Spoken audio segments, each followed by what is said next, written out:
رأيوሞ እቲ ጽባቐ ደስ ዘብል ውህበት ኣምላኽ ግርማ ዝዓሰሎ ለምለም ኣብ ኩሉ ቦታታት ኣብ መላእ ዝዓለም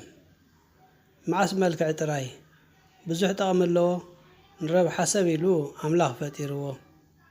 ብዙሕ ዝዓይነቱ ፍረታት መሊኡ በሊዕካ ዘይምኖ ጥዑም መኣዝኡ መዕቆቢ ድማዩ ሰፈር እንስሳታት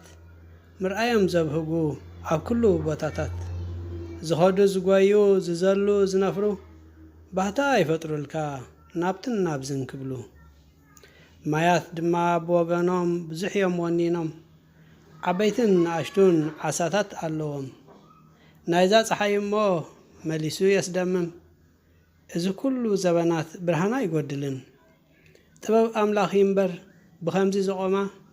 ዘይቃፀል ደኣ ኩሉ እቲ ቀመማ ነዚ ኩሉ ዝገበረ እቲ ጎይታ ጎይቶት ኣመስግንዎ እስከ ይግብኦ ክብረት ንያው ደኣ በልዎ ፍልስፍና ሓሶት